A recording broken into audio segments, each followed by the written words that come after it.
दो जादुई बैल। राजेश नाम का आदमी अपनी पत्नी मीना के साथ रहता था। दोनों पति पत्नी बहुत ही लालची किस्म के व्यक्ति थे। राजेश के पास दो बैल थे। वह दोनों बैल पर बहुत अत्याचार करता था, उनसे 2 गुना काम करवाता था और खाने में कुछ भी अच्छा नहीं देता था। अब ये बैल दोनों निकम्मे हो गए हैं, अब ये बिल्कुल काम के नहीं है। अरे नहीं जी, ये निकम्मे नहीं, बूढ़े हो गए हैं। मुझे लगता है आपको अब नए बैल ले लेने चाहिए, वरना बैलगाड़ी खुद ही खींचनी होगी। मैं तो ले लूं, लेकिन इन बैलों का क्या करूं? आप ऐसा करो, इन बैलों को अच्छे से नहलाकर, साफ सुथरा करके और 1-2 दिन अच्छे से खाना खिलाकर इन्हें बेच दो। हाँ बिल्कुल, तुम सही कह रही हो और किसी को पता भी नहीं चलेगा कि ये बैल कैसे हैं। वही राजू नाम का व्यक्ति अपनी पत्नी पूजा से कहता है, कुछ समझ नहीं आ रहा है। हमने अपने दोनों बीमार बैलों का कितना इलाज किया, लेकिन वह बेचारे एक एक करके दोनों ही मर गए। हाँ जी, अब करे भी तो क्या। अब हमें बैलों के बिना तो बड़ी मुश्किल हो गई है। अब हम व्यापारियों का अनाज कैसे आप लेकर जाया करेंगे? तुम चिंता बिल्कुल मत करो, मैं देखता हूँ कुछ पैसे उधार लेके नया बैल लेके आता हूँ। अगले दिन राजू गांव के सेठ से पैसे उधार लेता है और फिर जानवरों की बाजार की ओर निकल पड़ता है। वहां राजेश अपने दोनों बैलों को लेकर खड़ा था। वह मन में यही सोच रहा था कि जल्दी वह बैल अच्छे से बिक जाएं। अरे ले जाओ भाई, बहुत सस्ते में 2 बैल 10,000 में ले जाओ भाई। अरे ये तो बहुत कम दाम में बैल बेच रहा है, वो भी 10,000 में 2 बैल। इतना सुन के राजू राजेश के पास दौड़ा चला जाता है बैलों को खरीदने। अरे भाई, ये दोनों बैल आप 10,000 में दे रहे हो क्या? लेकिन इतने सस्ते में क्यों दे रहे हो?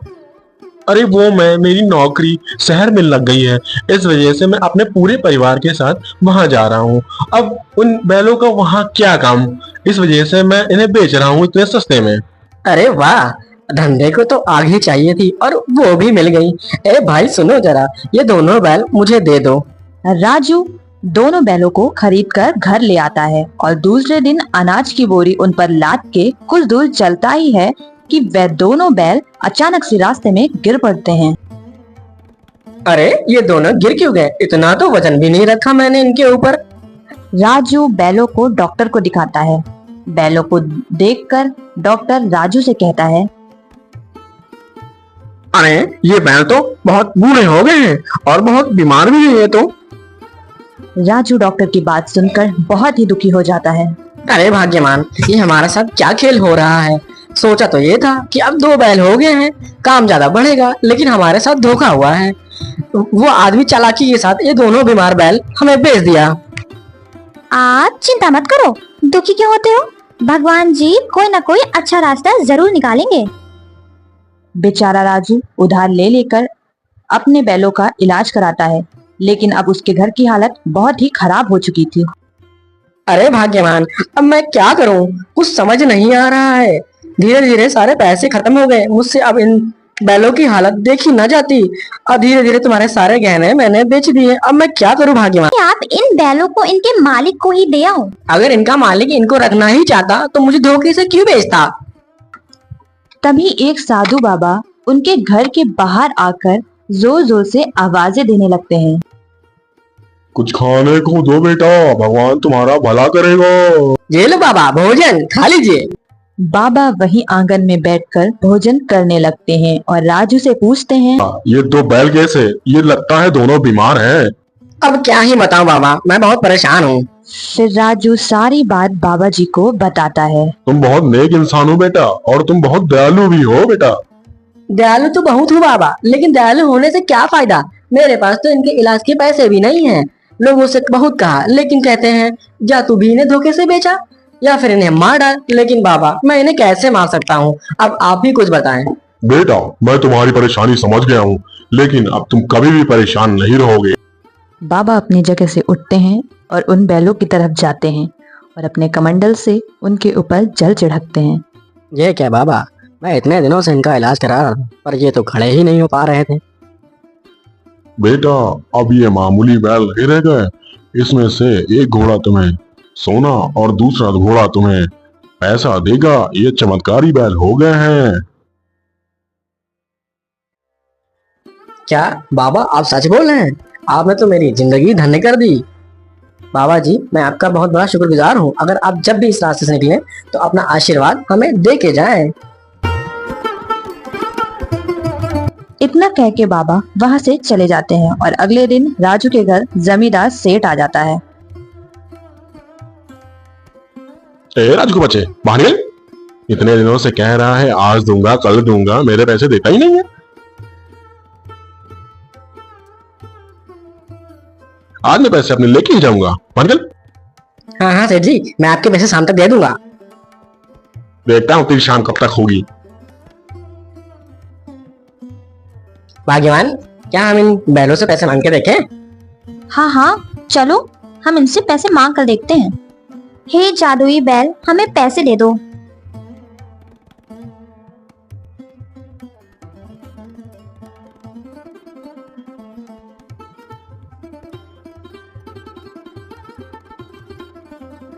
हे भगवान हमारी मदद करने के लिए बहुत बहुत धन्यवाद। तो मैं क्या कह रही थी, मेरे पास एक भी गहने नहीं है। क्या हम इन बैलों से सोना निकलवा के गहने बनवा सकते हैं? भगवान की भी महिमा अपरंपार है। जिन बैलों की वजह से हमने तुम्हारे गहने बेचे थे, आज उन्हीं की महिमा की वजह से हम तुम्हारे गहने वापस ला सकते हैं। हे जादुई बैल मुझे सोना दे दो। थोड़ी ही देर में बैल उन्हें सोना देने लगते हैं। अब उन लोगों की आदत पड़ गई थी। अब उन लोग को जब भी किसी भी चीज़ की ज़रूरत होती थी तो वह बैल से मांग लिया करते थे, वो चाहे पैसे हों या फिर सोने। राजू दिल का बहुत अच्छा था। वह अपने पैसे गांव में बांट दिया करता था और लोगों की मदद भी करता था। सुना है पास के गांव में एक राजू नाम का व्यक्ति रहता है जो गरीबों की बहुत मदद करता है। अरे तो सोच क्या रहे हो, तो बन जाओ जाके गरीब।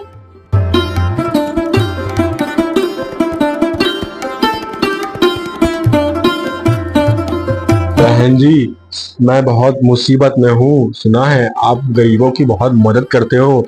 मेरी बीवी बहुत बीमार है। अरे अरे अरे भाई साहब आप रोना बंद करिए, मैं कुछ करती हूँ। अरे सुनते हो जी, जरा बाहर आना, कोई मिलने आया है। हाँ भाग्यवान क्यों बुला रही हो? कौन आया है? अरे अरे तुम तो वही हो जिसने मुझे बीमार बैल बेचे थे ना? ना ना ना, बैल तो बहुत भले चंगे थे, आपके पास ही आए होंगे तो बीमार हो गए होंगे। चलो जो भी था, मैं तुम्हें तुम्हारी बीवी के इलाज के लिए पैसे दे देता हूँ।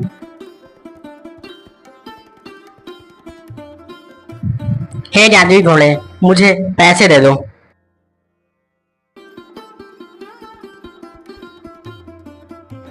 राजू अपने बैलों के पास से सारे पैसे उठाकर उसको दे देता है, लेकिन वह सब कुछ अपनी आंखों से देख रहा होता है। अरे ये बैल तो मेरे हैं, लेकिन ये जादुई कैसे हो पाए? वो घर जाकर सारी बातें अपनी पत्नी को बता देता है। चलिए आज रात हम उन बैलों के पास चलेंगे और खूब सारे पैसे और सोना भी मांग लेंगे। वैसे भी वो हमें जानते हैं। दोनों पति पत्नी उन बैलों को चुराने के लिए अपने घर से निकल पड़ते हैं। रात ज़्यादा हो गई थी, उन्हें लग रहा था कि उन्हें ऐसा करते कोई नहीं पकड़ेगा, और वहाँ जाके उन्होंने बैल चुराने की कोशिश की। दे दो जादुई बैल, हमें पैसे और सोना दे दो तुम जरा मुझे। उसके इतना कहते ही बैल ने सोने देना शुरू कर दिया। वह देख के चौंक गए थे, आखिर ये कैसे हो रहा है। अजी सुनते हो, इन बैलों को हम अपने साथ ले चलते हैं, फिर जब मन चाहे हम इनसे सामान मांग सकते हैं। अपनी पत्नी की बात सुनकर उसने बैलों को खूंटे से खोलना शुरू किया। वैसे ही बैलों ने उस पर हमला कर दिया। अरे कोई बचाओ मेरे पति को, कोई बचाओ, अरे कोई है। इतना शोर शराबा सुनकर दोनों पति पत्नी की नींद उड़ जाती है और वह बाहर देखने के लिए आते हैं आखिर बाहर चल क्या रहा है। अरे शांत हो जाओ मेरे बैलो, शांत हो जाओ। हम दोनों से गलती हो गई, आज के बाद हम ऐसा नहीं करेंगे।